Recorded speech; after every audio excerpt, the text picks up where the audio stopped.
அனைவருக்கும் வணக்கம். 8ஆம் வகுப்பு இயல் 2 கவிதை பேழை கோணக்காத்து பாட்டு.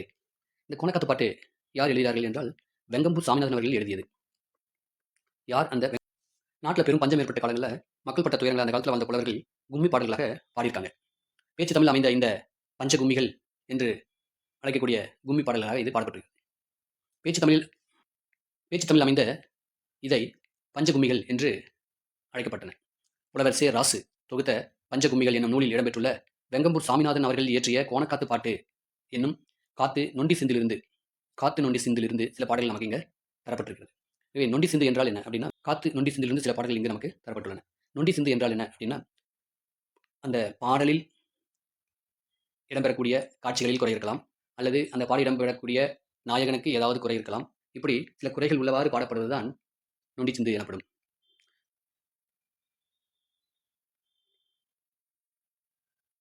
இயற்கை மிகவும் அழகானது, அமைதியானதுங்க. மக்களுக்கு மகிழ்ச்சியை ஊட்டக்கூடியது. ஆனால் சீற்றம் கொண்டு பொங்கி எழுந்தால் பெரும் அழிவை ஏற்படுத்திடும். சுனாமி, பூகம்பம், புயல் இப்படிலாம் பெரிய அழிவை ஏற்படுத்தக்கூடியதாக இந்த இயற்கை இருக்கிறது. தமிழ்நாடு அடிக்கடி புயலால் தாக்கப்படக்கூடிய ஒரு பகுதி. முன்பு ஒரு முறை தமிழ்நாடு புயலால் தாக்கொண்ட போது நாட்டுப்புற பாடல் வடிவில் பாடப்பட்ட பாடல் தான் இந்த பாடல். இந்த பாடல் நாம பார்ப்போம். உருமங்கட்டிய முகிலாள் கோணக்காத்து உழன்று உழன்று மெத்த அடித்ததினால் பெரிதான வீடுகள் எல்லாம் கோப்புடனே பிரிந்தும் கூரைத்தட்டு சரிந்ததங்கே. சிங்காரமாய் வாங்கல் நகரில் வைத்திருந்த தென்னம்பிள்ளை அத்தனையும் விண்ணமாச்சுதே. மங்காத காங்கைய நாட்டில் மேட்டுக்காட்டில் மாளாத பருத்தியெல்லாம் கோலாக போச்சுதே. ஆரங்கள் வைத்த சுவரெல்லாம் மெத்தை வீடு அடியோடே விழுந்ததங்கே எடிகலங்கி. தாரங்களும் பிள்ளைகளுடன் கூட்டிக் கொண்டு தானடந்து வேகமுடன் கூ கூ வென்றார்.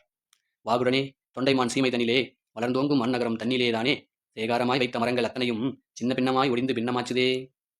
சம்பிரமுடன் கப்பல்கள் எல்லாம் கடலிலே தானடைந்து வேகமுடன் வரும்போதிலே கொம்பு சுத்தி கோணக்காத்து காலனை போல் கோணமலை வந்து கப்பல் தான் கவிழ்ந்ததே. ஆற்காடு மைசூர் வரைக்கும் கோணக்காத்து அலறி அலறி மெத்த அடித்ததினால் மார்க்கமான சாலையில் போன ஜனங்கள் எல்லாம் மயங்கி மயங்கி மெத்த தவித்தார்களே. தெத்துக்காடு காலப்பநாயக்கன் பட்டியிலே செத்திருந்த ஆடு மாடு மெத்த உண்டாம். சித்தர்கள் பொருந்தி வாழும் கொல்லிமலை சேர்ந்திருந்த நாடெல்லாம் காத்தடிச்சதே. இப்படிக்கு சேதங்களானால் குமரேசா எப்படி பிழைத்து நாங்கள் ஒப்பிதமாவோம்? மெய்ப்புடன் வேலாயுதம் கொண்டு வருகின்ற விக்கிரமெல்லாம் தீர்த்து காத்திடீரையா. வெங்கம்பூர் சாமிநாதன் அவர்கள் எழுதிய பாடல். முகில் மேகம் எடிக்கலங்கி மிக வருந்தி சம்பரமுடன் முறையாக சேகரம் என்றால் கூட்டம் என்று பொருள். காங்கேய நாடு கொங்கு மண்டலத்தின் 24 நாடுகளில் ஒன்று. விண்ணம் சேதம். வாகுனா சரியாக.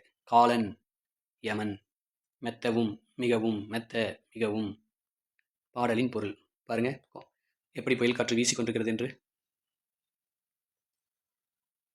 திரண்டு எழுந்த மேகங்களால் உருவான காற்று வேகமாக அடித்ததால் பெரிய வீடுகளின் கூரைகள் எல்லாம் மொத்தமாக பிரிந்து சரிந்தன. வாங்கல் என்னும் ஊரில் அழகாக வைக்கப்பட்டிருந்த இந்த தென்னம்பிள்ளைகள் எல்லாம் வீணாயின. தென்னம்பிள்ளைகள் எல்லாம் காத்துல அடிச்சு எல்லாம் கீழே விழுந்துருச்சு. அவ்வளோ புயல் காத்தடிக்குது. அறிவில்லாத இந்த காங்கேய நாட்டின் மேட்டுப்பகுதியில் வளர்ந்திருந்த பருத்தி செடிகள் எல்லாம் பிச்சிட்டு போய் வெறும் கோல் மட்டும் அப்படியே குச்சியா நிற்குது. அழகிய சுவர்களை உடைய மாடி வீடுகள் அடியோடு விழுந்தன. இதுவே மாடி வீடுகள் கூட அடியோடு விழுந்துச்சு. ஆடவர் தம்முடைய மனைவி பிள்ளையுடன் கூ கூ என்று அலறியபடி ஓடினர். தொண்டைமான் நாட்டில் சிறப்பாக வைக்கப்பட்ட மரங்கள் அனைத்தும் சின்ன பின்னமா ஒடிந்து விழுந்தன. எல்லாம் பாருங்க, சிறப்பாக வைக்கப்பட்ட மரம்லாம் ஒடிஞ்சு விழுந்து எல்லாம் வீணா போச்சு, தோப்பெல்லாம் போயிடுச்சு. கடலில் விரைந்து வந்த கப்பல் யமனை போல வந்த இந்த பெரு மழையினாலும் சுழல் காற்றினாலும் கப்பலை கவிழ்ந்து விட்டது. அப்படி புயல் காத்து அடிக்குதுங்க. ஆற்காடு முதல் மைசூர் வரை வீசிய புயலால் சாலைகளில் சென்ற மக்கள் தடுமாறி தவித்தார்கள். தெத்துக்காடு காலப்பநாயக்கன்பட்டி ஆகிய பகுதியில் ஏராளமான ஆடுங்கள்லாம் செத்து போச்சுங்க. ஆடு மட்டுமா அப்படின்னா மாடுகளும் இறந்தன. சித்தர்கள் வாழும் கொல்லிமலையை சுற்றியுள்ள பகுதியில் புயல் காத்து அடிக்குது. முருகப்பெருமானே, இப்படி இத்தகைய அழிவுகளை நாங்கள் எப்படி தாங்கிக் கொள்வோம்? எங்களுக்கு வருகின்ற இடர்களை எல்லாம் தடுத்து நீங்கள் தான் எங்களை காப்பாற்ற வேண்டும் என்று இந்த பாடலை பஞ்சகும்மி பாடலாக வெங்கம்பூர் சாமிநாதன் அவர்கள் எழுதியிருக்கிறார்.